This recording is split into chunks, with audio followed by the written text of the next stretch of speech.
Hello, everybody, and welcome to season 4, episode 14 of the weekly Gridiron podcast. It is officially Thanksgiving week, and we are very thankful to have your support as always. We are your hosts, Adam. Dante? And Luke. We just had another exciting week in the NFL, week 12. Definitely had some surprises, definitely had some moments. And now we're on to week 13. It is hard to believe that we are reaching week 13. There are 6 weeks left in the regular season. And let's get into it all. Let's start by recapping the fantasy leaders this week. Yeah, not as good of a slide from me. I kind of made this at like 12:30 in the morning last night because I honestly forgot, like, oh crap, I should probably make it for the episode tomorrow. So, well, anyways, let's get into it. Jameer Gibbs, you're number one in fantasy this week. I mean, the dude is insane. 55.4 fantasy points. One of the best performances we have seen all year, if not the best. Behind him at the running back position was Christian McCaffrey, 27.2 points against his former team. Who could have expected that? And speaking of who could have expected, who couldn't have expected to see Emmanuel Wilson from the Packers with 26 and a half in third.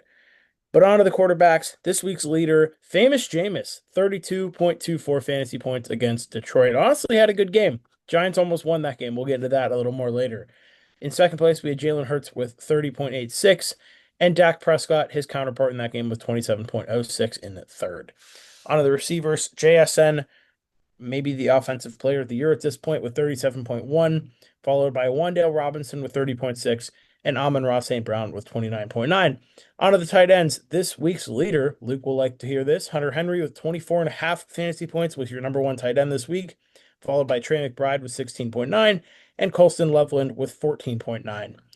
In terms of appearances this year, fifth for McCaffrey and McBride, fourth for Dak, third for JSN, and second for Jalen Hurts, Amon-Ra, Hunter Henry, and Colson Loveland. And I believe I missed this fourth for Jameer Gibbs. So just recap. By this point, if you don't have these guys on your team, you might not win your league. So I'd start listening to who's winning each week, although there are still some surprises. But I mean, Jameer Gibbs, CMC, JSN, Trey McBride, those are names that have been there a pretty regular amount at this point. So I'd start listening to that fantasy advice. But anyways, let's move on to week 13. And we have a banger of a Thanksgiving slate. We have three pretty good games, in my opinion, especially the third one being a little better now with the return of Joe Burrow. But we start with the traditional Detroit Lions Thanksgiving home game at 1 p.m. this year. They are hosting the Green Bay Packers. I feel like they always host either Green Bay or Chicago on Thanksgiving. I don't remember the last time it was somebody different, although these games typically deliver.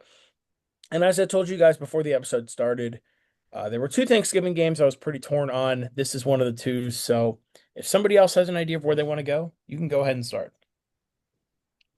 Luke, do you know? Yeah, I do. I'll pull up the famous Family Guy clip of Peter in the zoo on Thanksgiving, Oh, that's looking a at the great lions, one. saying, "Wait a minute, Yeah. shouldn't you be somewhere losing a football game right now?" Mm. Um, these aren't those lions, but just a funny meme. I do have the Packers winning. Been a weird stretch for both of these teams. The Lions, obviously, they kind of on offense at least, they put on a show against the Giants. I still think it's just been a weird year. I don't really trust them to do it week in and week out, especially against teams that they should, not have an easy time against, like the Packers. Yeah, they put up, excuse me, quite a bit of points on the Giants, but they had quite a bit of points put up on them. And that was an offense without Malik Neighbors, without Cam Scotty, without their starting quarterback. So I think it's Thanksgiving. You never quite know, but it's not the worst bet in the world to bet against the Lions on Thanksgiving. I can go next only because this was the one that I told you guys. I thought I knew where I was going, but I needed somebody else to kind of back me up. I have the Packers as well. Like Luke said, the Lions on Thanksgiving, sometimes they win, most times they don't, although this year's Lions are definitely very different than Lions of years past. Although Green Bay has given them some trouble in recent matchups, especially week one this year, where the Packers won pretty convincingly. And I'm not sure what to think about Detroit. I'm a little iffy after that close win against the New York Giants. I need one of those Detroit games where they just blow out their opponent and show us like, hey, we're still for real. And we still could definitely get it, but also don't forget what time of year it is right now. It's Toyotathon, which means Jordan Love is going to have himself a game. So I'll go with the Packers in a close one. Yeah, I'll go with the Packers as well. I Mm, think I think the Packers pass rush is playing like one of the better units in the league right now. Micah Parsons is, excuse me, it's okay. my bad. I have a bad cold right now. But You're I think fine. Micah Parsons these past couple weeks has been really, really good. I believe he had 3 sacks last game. Really good game for Micah Parsons. Really good stretch for the Packers in general. And the Lions, they don't really look as dominant as they have in not just years past, but weeks past. So yeah, I like the Packers. Cool. Honestly, was not expecting us to go with the sweep for that one, but fair enough. And now we have the second Thanksgiving game. Of course, speaking of tradition, Dallas always hosts as well. And this year they are welcoming Patrick Mahomes and the Kansas City Chiefs to town. Now, I'm not 100% sure if Mahomes has ever played on Thanksgiving. I feel like he has at least one time, but this feels different because I'm not used to watching a great Cowboys matchup on Thanksgiving. It's usually like the Commanders or the Giants where that's the portion where it's like, okay, I can eat Thanksgiving dinner right now because the Cowboys are up by 30. There's not really much to pay attention to. But this year, Kansas City, I think will give them a game. Um, but like I mentioned earlier, this is the other one I'm torn on. So if somebody else wants to start, I might appreciate it. Go for it, Dante. Upset of the week, I'm going with the Cowboys. Yay. Yeah, I picked the Cowboys last week to beat the Eagles sheerly because of their offensive firepower, and it really wasn't the case in the first half. I believe the Eagles were up 21 nothing, but it ultimately collapsed. George Pickens continues to prove that he's a top 10 receiver in the league, if not higher. His catch radius is absolutely insane. Made a huge clutch reception to put the Eagles in position to tie the game. Um, Dak's playing really well. Want to see more out of CD, but ultimately, I think the Cowboys' offense is just going to be too much for the Chiefs, and I don't know if Mahomes is going to be able to keep up, especially in Dallas. So I'll go with the Cowboys here. Yeah, this is your second week in a row going with Dallas as your upset of the week. It worked last week, like you said. We'll see if it works again. But honestly, I'm still torn. Luke, do you have your pick in mind? Yeah, I'll put you in a weird spot. I'm going with the Chiefs. I know what we saw last week with the Cowboys making that comeback. Their offense has been excellent lately. George Pickens has been the perfect fit. But I'm not so down on the Chiefs. I know they won with a late field goal in overtime. I know it was very 2024-esque Chiefs win, but I still have a good amount of faith in them to put up 23 points in what has been a good defense. They did a decent job with the Colts offense. Were able to contain um, it, they were able to score enough points.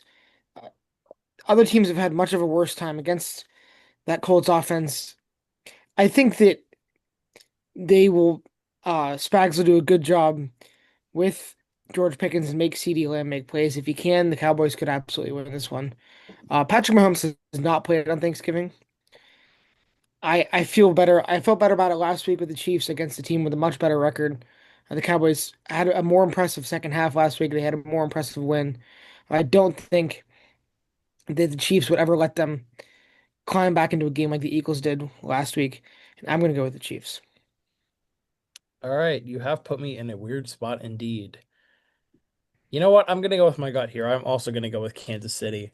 I am excited to watch Patrick Mahomes' first Thanksgiving game. Thank you, Luke, for confirming that for me. Yeah, I don't know. This is just a weird one because I can definitely see both teams winning and I can definitely see both teams losing. The Cowboys' offense has been playing really well this year, but their defense still scares me a little bit. I mean, obviously it played well against the Raiders because of the Raiders, but then last week allowed not the Chiefs, the Eagles to go up 21 to nothing to start that game before the offense officially came back. And I guess the defense did shut them down, but I believe Patrick Mahomes against this Cowboys defense a little more than I do Jalen Hurts. So I will go Kansas City. But again, I expect this to be a close one.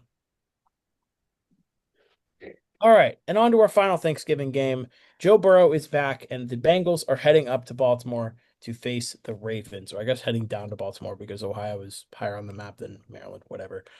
Um, I will go first for this one because this is the game that I knew where I was going, and I'm going to go with Baltimore.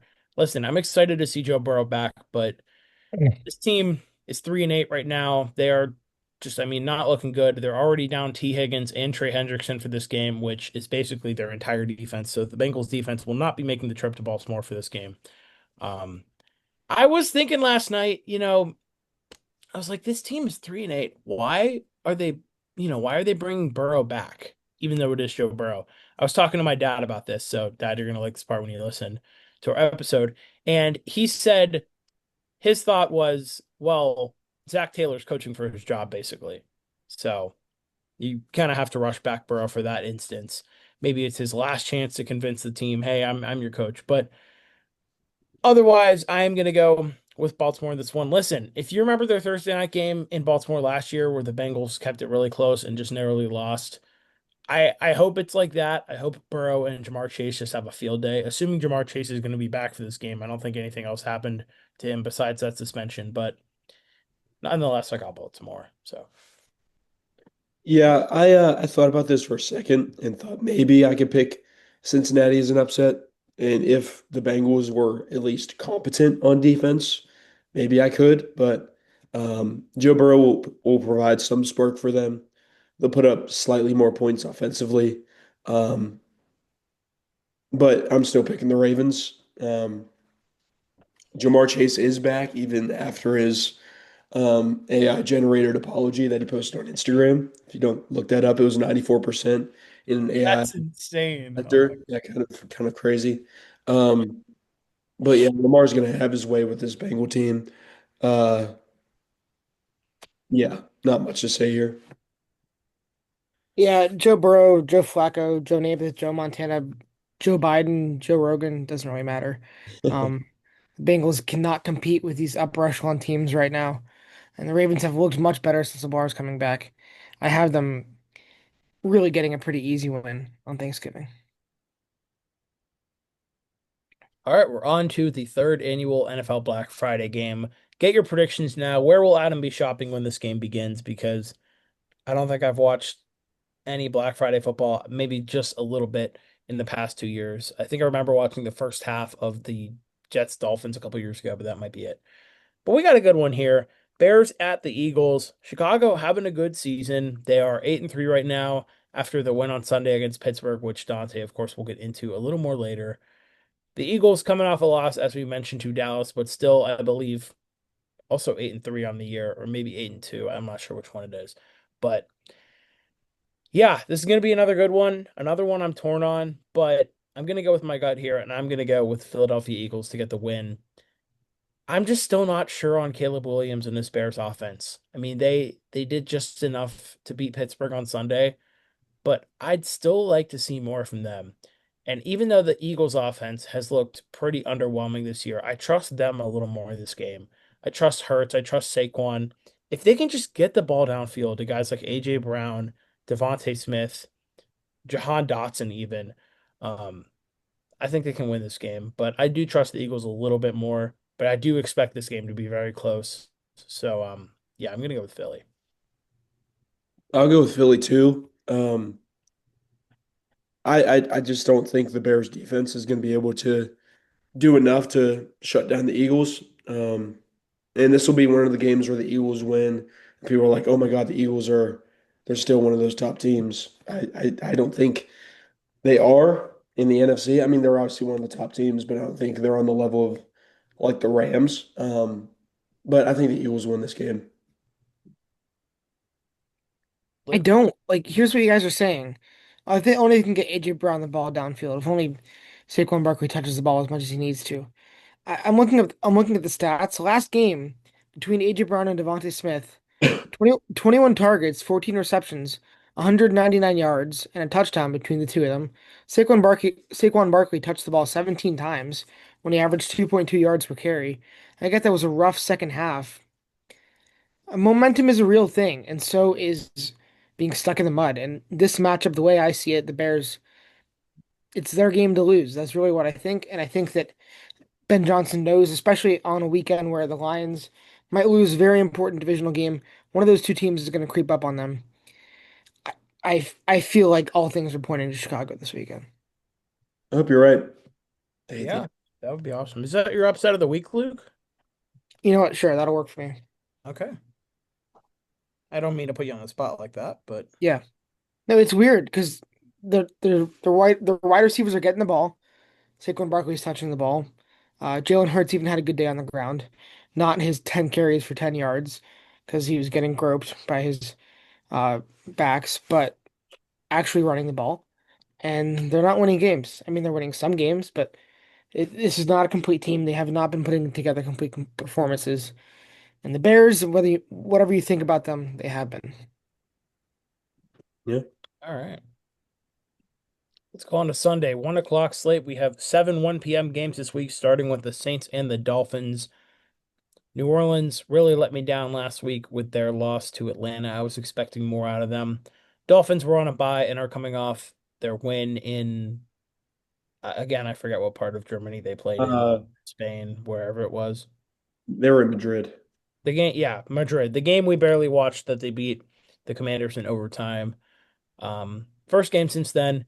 I'll keep it short and sweet. The Saints, you let me down. Your team is still not good. Miami actually playing well lately, so I like the Dolphins in this one. I do too. I think Miami has played better as of late. I think Devon Achane is sneakily one of the best running backs in the league, top five actually. He's so good. But however, he is pretty much their entire offensive plan. Him and Jalen Waddle. Um, but whenever those guys are playing well, I guess it doesn't matter too much. And whenever you're playing the Saints, it really doesn't matter. So that's why I'm going with the Dolphins. Yeah, I don't even think sneakily is the word because Devon Achane just is a monster. Yeah, He's that good. And they've been playing much better, which is fine for me because they don't have the long-term quarterback or head coach. So as much as they could hurt their pick, I'll laugh to the bank. And I think they will win this game. The Saints, they had that win against Carolina and they did a good job against their defensive scheme. But other than that, Shuck has not looked good. And they give you no reason to pick them. So All right, we have a good one here. Divisional battle. Texans at the Colts. Looking like CJ Stroud will be back for Houston in this game. Colts coming off a close loss to Kansas City. Again, thought that one would work out. They let me down a little bit, but at least they took them to overtime, and now they're back home to host the Houston Texans in what should be a good one. I'll let somebody else start for this game. Luke, you go. yeah, I am going to go with the Colts. I know that the Texans have been playing better. Davis Mills isn't doing enough. The defense had a great day against Josh Allen. I know the Colts coming off a loss, but when you break it down and have a bit of a short-term memory, I still think the Colts are the much better team. This is a divisional game. I think that those strengths are going to show, and I think CJ Stroud might struggle a little bit in his return. I agree completely with Luke. Going with the Colts on paper, on the field, overall, just the better team. I don't have much reason to pick the Texans, other than they completely shutting down Josh Allen, which was super impressive. Um, I just can't count on them to keep that up. So that's why I'm going with the Colts. Yeah, I agree with you guys. Davis Mills did honestly a fine job holding the fort down for CJ Stroud, but I don't blame them for going back to CJ as soon as they can. And I think this will be a game that he does have a little bit of growing pains. Like we said, it's been a while since he's played NFL football. He is coming back, I believe, from a concussion. And the Texans defense is solid, but I could also see this being a game that Jonathan Taylor has a nice outing because I don't think he did very much last week. So yeah, for those reasons, I'll take Indianapolis as well. Clean sweep here. All right. And here's the game of the week that nobody will be watching, the Falcons and the Jets. Atlanta got a win last week, given that it was basically free because they were playing the Saints, who stink. Speaking of teams who stink, the Jets are hosting them this week with Tyrod Taylor at quarterback.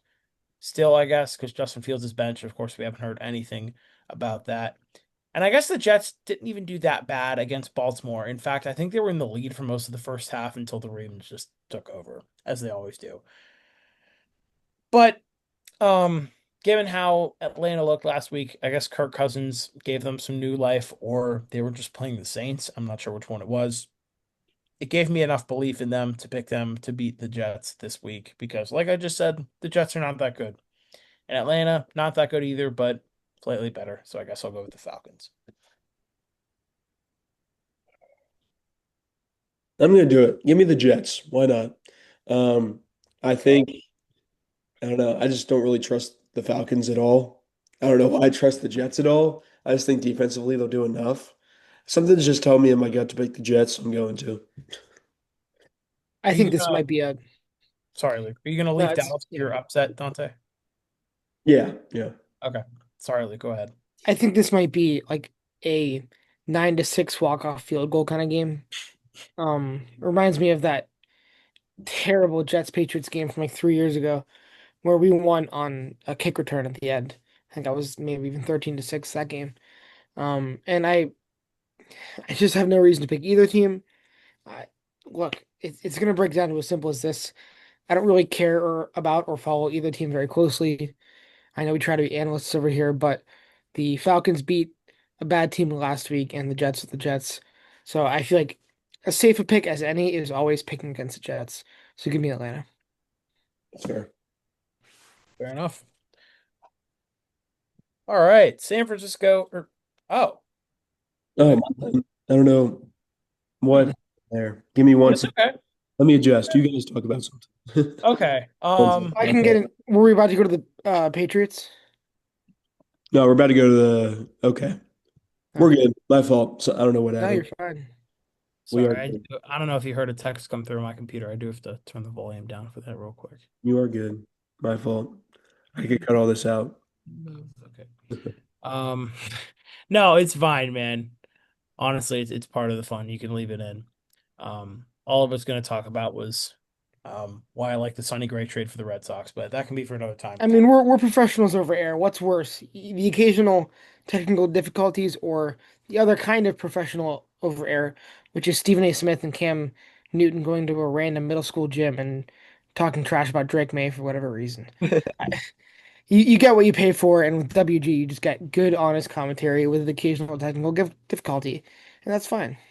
You guys see Absolutely. Niners and Browns now? Is that on your Yep. screen? Okay, Yeah, perfect. WG knows ball. But speaking of all that, we have the Niners and Browns here now. San Francisco coming off a win last night. I'll get into it a little more in a second. And then Cleveland coming off a nice win against Vegas, where Shedeur Sanders impressed me a little bit. I was not that high on him. It was the typical rookie quarterback debut game where you saw a little bit of good, but you definitely saw some growing pains and you definitely saw some mistakes. But you saw some good, which is what you want to see. It's not going to be enough for me to pick them over the 49ers, though. I mean, San Francisco is obviously such a tougher test.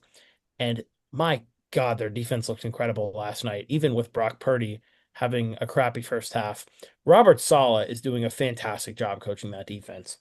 And yeah, it should be a pretty easy one against Cleveland here. I mean, CMC's going off lately. He's having a great season.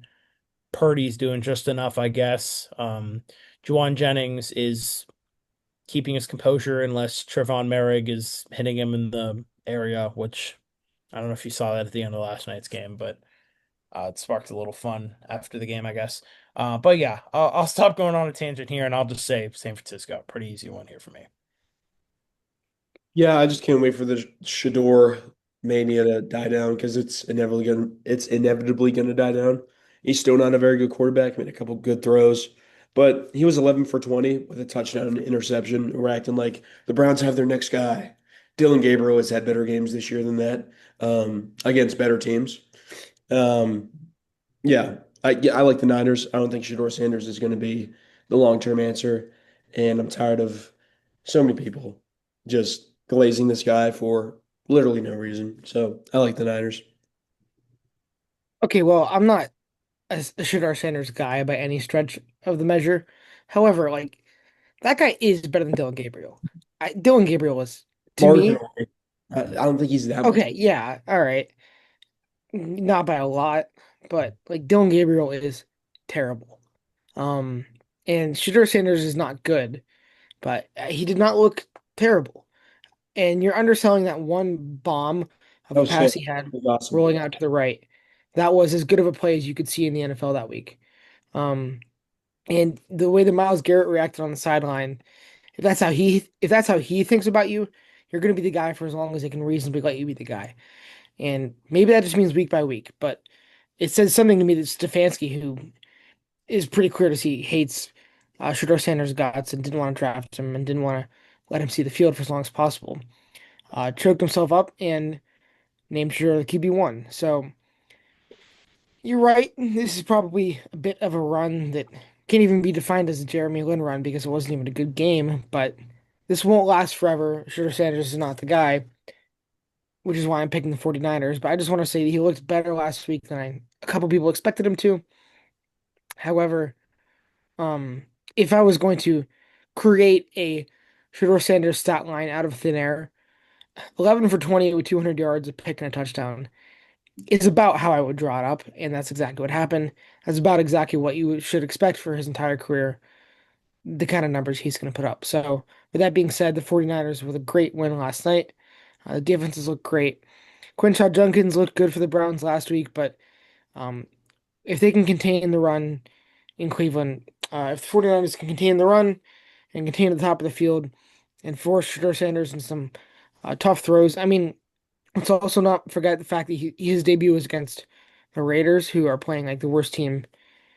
There might not be a team over the past couple years who has played actively worse since like the last year Bill Belichick Patriots or so.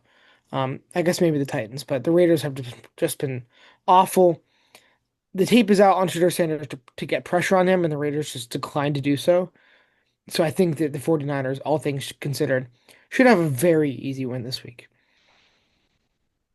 Okay. Yep. All right, here we go. Yeah, so I was excited for the Monday night game last week, or I guess last night, literally, but I guess it is technically last week now. Um, there were some positives, there were some negatives for sure from that game. First half, I love how we held up our own. I mean, forcing three interceptions from Brock Purdy early on, but the offense, we just couldn't do anything with it. I mean, one of the possessions, first one, we get close to scoring, and Bryce Young throws a pick in the end zone. Second one is a three and out. Third one is a field goal. That's about all that happened from those. Um, Second half, offense just looks a lot worse. Bryce had an ugly pick. Um, with 4 minutes left, we're down 20-9. Instead of going for it on fourth down and trying to be aggressive and find a way in the end zone, I get we needed points, but trotting your rookie kicker out there to attempt a 57-yard field goal, I'm not sure I would have done that, especially since he missed. But yeah, I think we learned a lot last night where this team is just inconsistent. Offense either has a really good game or it looks like a mediocre game. I mean, not to get on Dave Canales, but there was no excuse for 9 total touches for Rico Dowdle and Chuba Hubbard. I mean, are we serious? Rico Dowdle has been one of the best running backs in the league this year, and you're giving him 6 touches all game? Like, come on, guys. Ted McMillan had a good game. He got our touchdown, also had a pretty bad drop, which would have been a wide open first down, but that happens, I guess. It was so good to watch my team on Monday Night Football. I looked forward to it all week. I was able to watch the whole game, so that was fun. Wish it would have gone differently, but hey, at least we only lost by 11 to a good team. But now we play an even better team. We welcome the greatest show on turf reincarnated to town in the LA Rams. Matt Stafford is playing like the MVP frontrunner. Devontae Adams has been maybe the best fit of all time for a wide receiver on that team. Puka Nakua is doing his thing. Yeah, our defense is playing better, but it's still very young, and I'm not sure I like it in a game like this. Hopefully we can keep it close. Hopefully we can keep it exciting, but ultimately I got the Rams in this one. LA's got a lot more to play for right now. We're trying to keep up with Tampa Bay. But yeah, I just think the Rams right now probably the best team in the NFL, and they're going to show it again this week. Hopefully we can keep it close. Like I said, like I'm thinking maybe 34-20 loss, something like that, which I would define as close to a team like the Rams because we saw what they did to the Buccaneers on Sunday. So, give me the Rams. I'll leave it at that. Hopefully the Panthers can be better going forward and keep pounding. Yeah, I'll pick the Rams as well. And not because the Panthers are bad, simply because the Rams are just insanely good. Um, and Adam, I hate to do this, but this is my lock. Um, Fine. I just think, and once again, I love the Panthers. Always will root for the Panthers. They're not a bad team at all. They're 6-6, fully in the mix Yeah, for potentially wild card spot. Um, but the Rams are just playing like Adam said, the greatest show on turf reincarnated. Matt Stafford having one of the best seasons of his career. Maybe not statistically, but from the eye test, he looks so good. Um, so yeah, I'm gonna go with the Rams. Yeah, the Rams have been playing better than anybody else right now. Stafford, 30 touchdowns, 2 interceptions. The MVP has that man's name written all over it, and deservingly so. They've been playing like a complete unit, 31 first half points. So the final score last week doesn't quite tell the story because they took their foot way off the gas. They've been playing clean football. They're very well coached. Um, the Panthers, they continue to show some strides every single year. They keep getting more talent on the team. Ted McMillan's a great player. How do your running backs only have 9 carries combined? Baffles me. I told Adam this today. I would rather sooner see the jury make a ruling on Dave Canales than Bryce Young. I like the idea of his mind and what he did for Baker Mayfield and Russell Wilson. But those decisions he's making, I listen, okay, in a game like this one is absolutely my lock. I'm sorry, Adam, it's the Rams. it's fine. Listen, you guys can say it's your lock. It's fine. I understand why you're picking it as the lock. Not that we're an atrocious team. It's just the Rams are playing like the best team of all time. Listen, I understand. I totally get it. I almost picked it as my lock as well. You'll see what it is in a little bit, but I was close to doing the same thing. So I totally get it, guys. You're totally fine. All right, let's move on. We have the Titans and the Jaguars here. Both AFC South divisional matchups this week. That's interesting. Tennessee, oh man. Listen, I feel bad for their fans this year. I can't lie because I think I've said this before. It gives me big 2023 Carolina vibes. You draft a QB number one. You have high hopes for the team, or you have high hopes for the QB. You think the team's a little solid, but there's just nothing around Cam Ward. He's got no help down there. Even if he's not looking spectacular, he's just got no help. Fired their coach. Defense stinks. Jacksonville coming off an impressive win in Arizona where it was close, but they got the job done. They showed resilience, got an overtime victory. Jacksonville should easily win this one, which will mean they'll be 8-4, by the way. Jags are good this year. Luke, you picked them to go to the playoffs at the beginning of the year, and you might have had the script on that one. They're playing some good football. So yeah, should be no doubt in this one. I'll take Jacksonville. Not my lock of the week though, but no doubt. Yeah, Jags. Not much to say about this game. Feels like there's a Thursday night football game every year. That's the Jags versus the Titans. Just seems like that. I don't know. That's the aura of this game. Titans are bad. Jags are fine. Not much Yeah, else to say. We go with the Jags. yeah. Obviously Jags here, but I'll use this as a bit of a commentary on them. I had them in the playoffs. I still think that'll happen because they'll be 8-4. But not super impressive last week. Overtime field goal victory in Arizona. Trevor Lawrence with the most Trevor Lawrence game ever. 18 for 30, 250, 3 touchdowns, 3 interceptions, 3 sacks. Um, Jacoby Brissett threw the ball 49 times and didn't turn the ball over, although he took 6 sacks. Trevor Etienne continues to look better than we all expected. Brenton Strange and Parker Washington. There's a Penn State duo in 2025, guys, and I An love those. unexpected one. An I love unexpected. those two guys, but they've both been great. But like, I don't. I just okay. As a commentary on the Jags, I don't think they can win a playoff game. But they can certainly beat the Titans. So Yeah, fair enough. All right. Final 1 o'clock game this week. We have Arizona and Tampa Bay. Of course, we know what happened with both teams this week. As I mentioned, Arizona close overtime loss to the Buccaneers, not the Buccaneers, the Jaguars. Then the Buccaneers, yeah, got blown out on Sunday Night Football. And I'm not going to spoil it any longer. This is my upset of the week. I'm taking Arizona in this one on the road. You can call this an upset technically, I guess, because of the record difference. Jacoby Brissett's been playing some good football. Honestly, a lot better than I thought he would, even if he's making some mistakes. He, excuse me, he's got this Cardinals team in some games, and he's even rattled off a win or two. Tampa Bay right now, I don't know what to think about them. They've lost 3 games in a row, unless I'm mistaken. They lost to the Bills, they lost to the Pats at home, and then they lost to the Rams on Sunday night. And now it's looking like Baker's banged up. Even if he plays this game, he's not going to be 100%. And if he doesn't, you've got Carolina Panthers legend Teddy Two Gloves Bridgewater out there.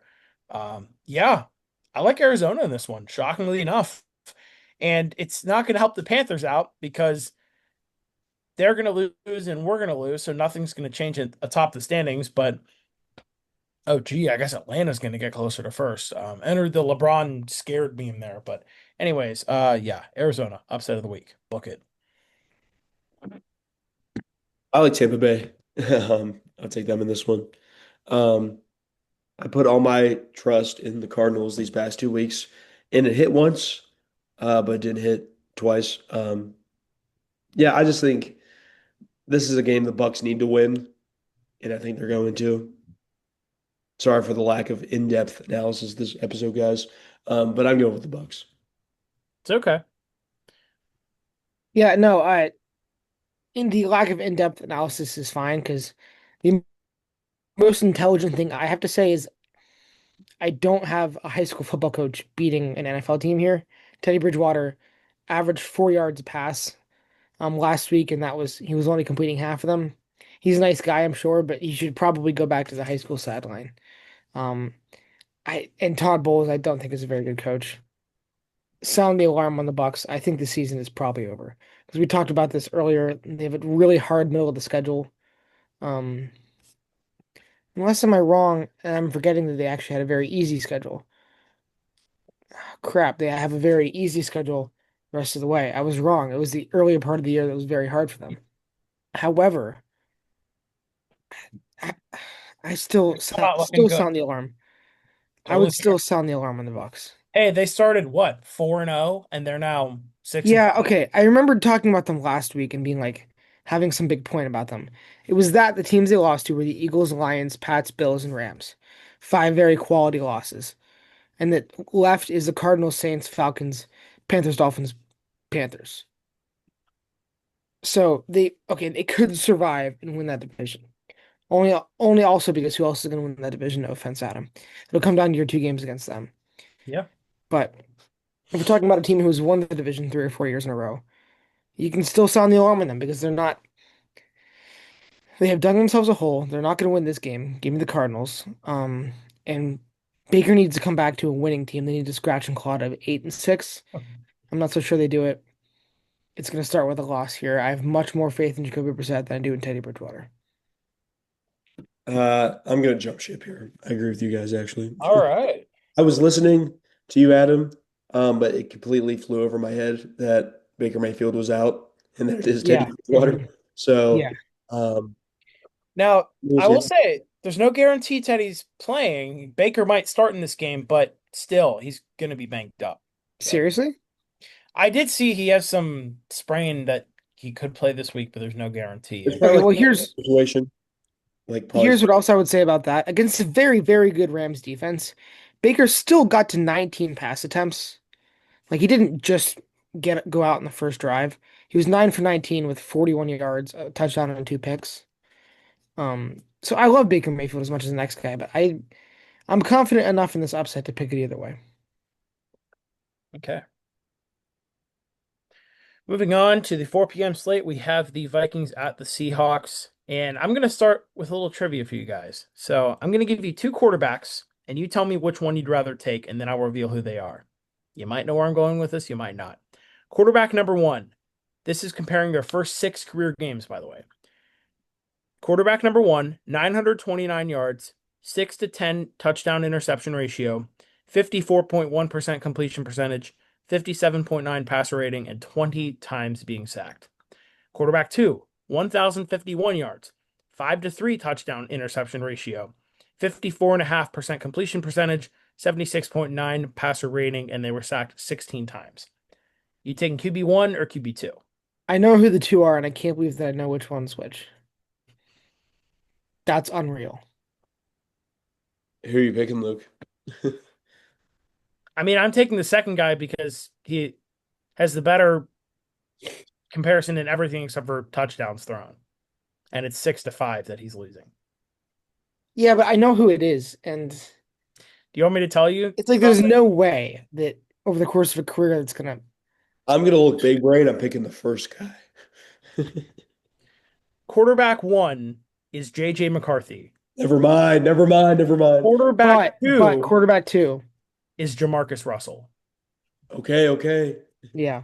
Both are bad. Both are bad. But Jamarcus Russell is better in everything, basically. That's crazy. Um, And this is Jamarcus my Russell's lock. coach, his Yeah. coach wasn't Kevin O'Connell, and he wasn't J- throwing to Jamar or to Jay Jettis. JJ McCarthy might not even play in this game, by the way, because he's in concussion protocol, which would mean Max Brosmer is the starting quarterback. Sam Darnold, this is his revenge game. This is 1000% my lock of the week. I'm taking Seattle. No questions asked. Yeah, this is gonna be a massacre. No matter who's a quarterback, the Vikings might be better off with that backup. Yeah, Yeah, it's Probably. Seattle for sure. Oh, so one more stat I heard on TikTok today. Did you know if JJ McCarthy would have spiked the ball on every single play in his last game, he would have had a better QB rating than he did? Yep, yep. I hate to keep flaming the guy, but I'm just putting it all out there because of you hate everything I've to. seen. Remind me what college you like. Um, True. Yeah. that's the thing is I don't think it might be a massacre because the Vikings might have a better shot with whatever his name was. Um, obviously the Seahawks. It's just unbelievable, man.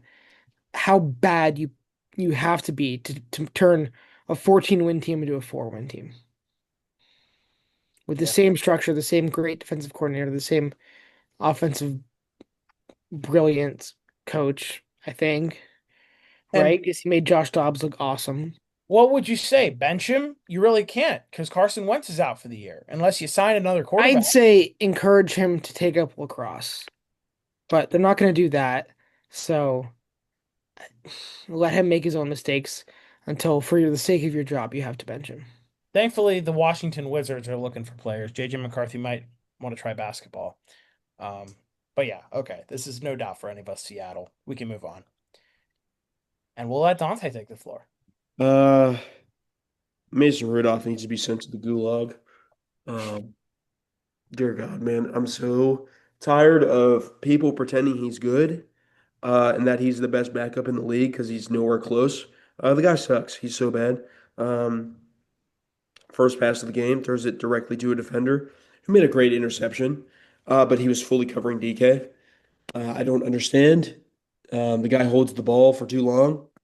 Um, Truthfully, his performance wasn't the worst, uh, but there's a clear drop off between him and Aaron, and any discussion between him starting over Aaron, even if Aaron's healthy, is complete and utter just nonsense.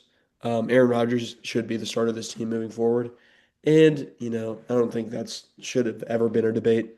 Um, and I'm also, on the other hand, I'm also not on the whole Star Will Howard train either, because I also think that's dumb. He's a 6th round pick who has never taken snaps with the first team. Um, yeah, it just like stop pretending Mason Rudolph is good. That's the bottom line. For the first half, I thought we played decent. I thought we ran the ball pretty well. Kenny Gainwell is continuing to emerge as a really good RB2 or potentially RB1B in this offense. He's played really well. I thought Mason was fine in the first half after that pick, but he really couldn't do anything to be a difference maker. I like how the defense played in the first half. For the most part, we were controlling Caleb, not letting things get too out of hand. Had a defensive touchdown, a forced fumble in the end zone, recovered by Nick Herbig, forced by TJ Watt. That was very good. Um, Up 21-14 at half, or 21-17 at half. And then after that, things just did not go our way. Um, Chicago just proved they're better team than we are, at least offensively. Um, yeah, just not a great showing on either side in that second half. But some good, some bad. Not much else to say about that Bears game. Moving on to this one, Steelers playing the Bills. Um, though I don't think the Bills are as good as they were in years past, I do think they have some uh, clear gaps in their team, clear holes, and clear issues, specifically on the defensive side of the ball. Josh Allen did have a bad game last week, and the Bills once again are facing a pretty formidable pass rush. Um, However, I am going to go with the Bills in this game. I think it'll be honestly a closer one than people might expect. I think the Steelers will be competitive. Um, I think Aaron will keep them in this game, and if the Steelers can make some plays defensively, maybe they could come out on top. But after blowing it against the Bears, I'm going to pick the Bills in this one. Yeah, I do think Aaron will keep them more competitive in this game. I think he'll give them a better shot, and I think he'll make it closer. But regardless, I am taking Buffalo too.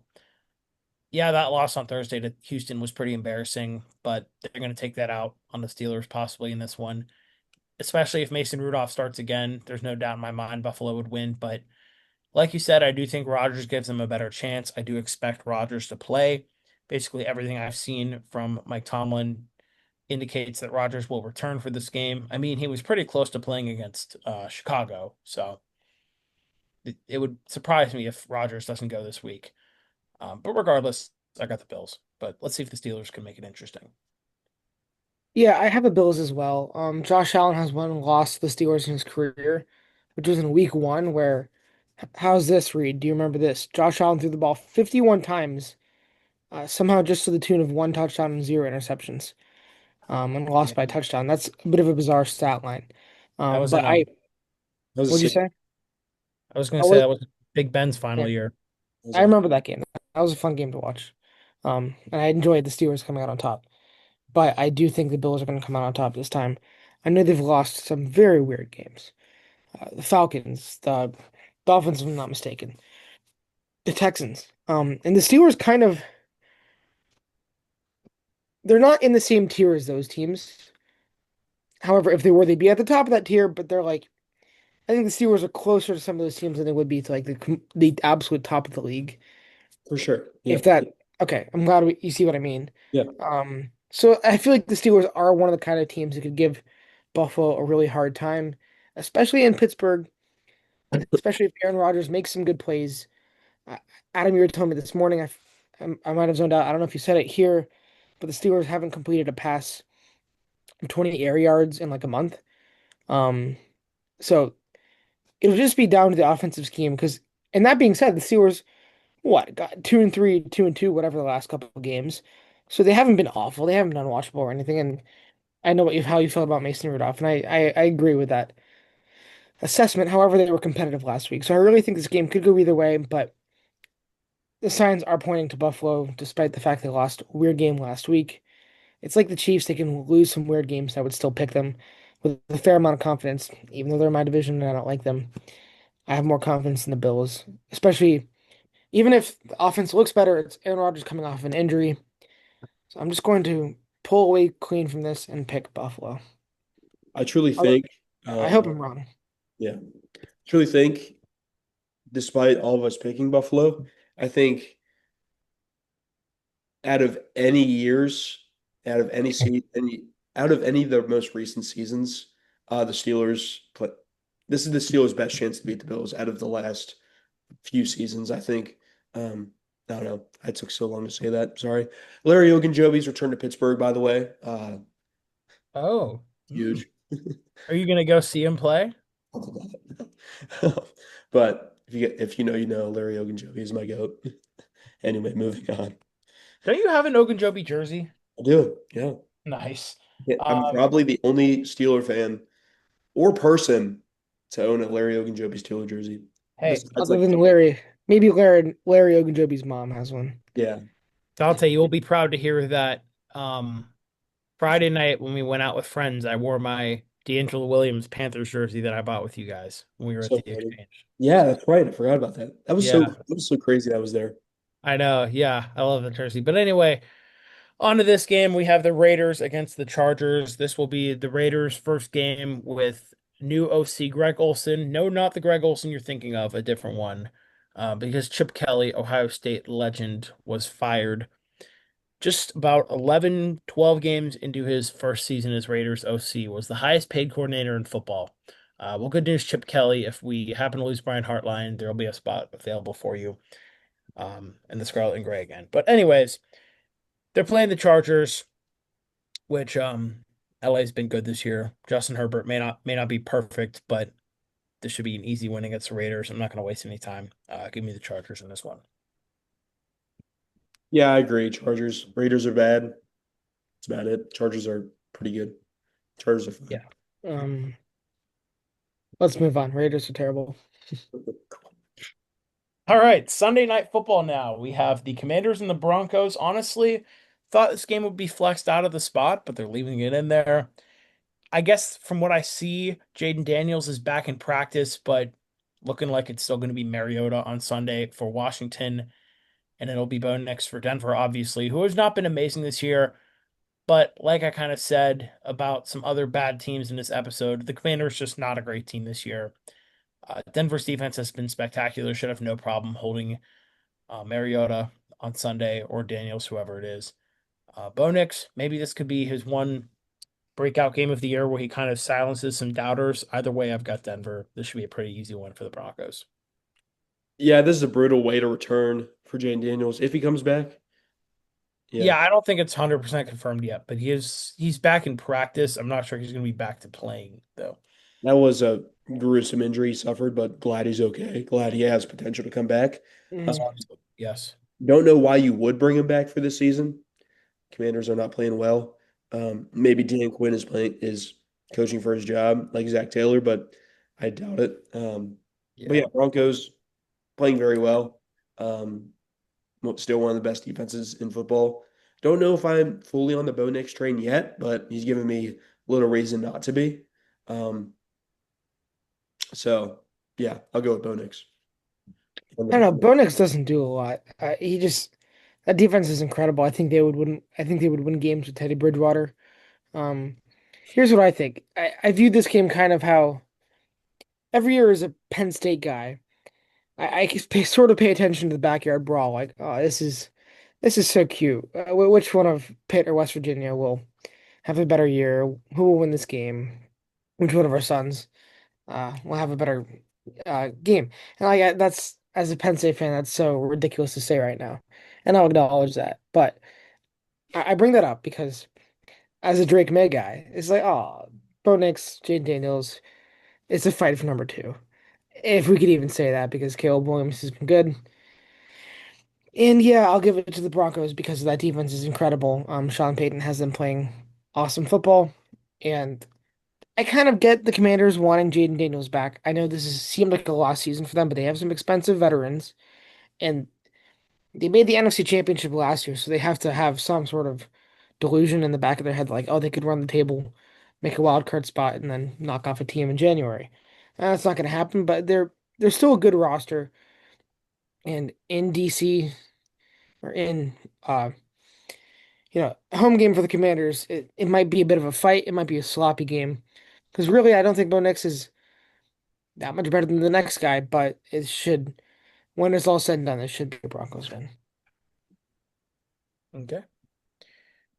Monday night, Luke, all yours. Yeah, I, we continue to roll.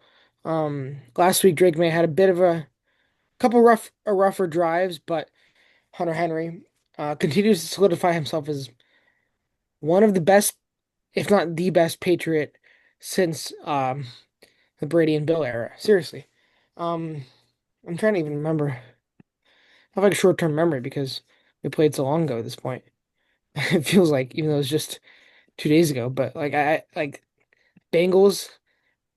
I didn't watch this game because I slept in because I had an interesting night before. But I'm honestly trying to remember much in this game at all. Hunter Henry was huge. Um, yeah, so I'll just talk about this game instead because I'm not much is coming to mind. 10-2, first team to 10 wins in the NFL is obviously huge. Uh, a 10 loss team was just eliminated, so it checks out that especially if the Bills keep losing, we might be clinching eventually, which is just so awesome the way this year has turned out. Um, and speaking of the 10 loss team that just got eliminated, lining up on the other side from the Giants. And unironically, I think Jameis Winston is the perfect test for this defense right now. He's not a great quarterback by any means, but you got to have a good plan against him because he's going to get interesting. He'll throw us a pick six, but he'll also throw the ball 50 times for 500 yards.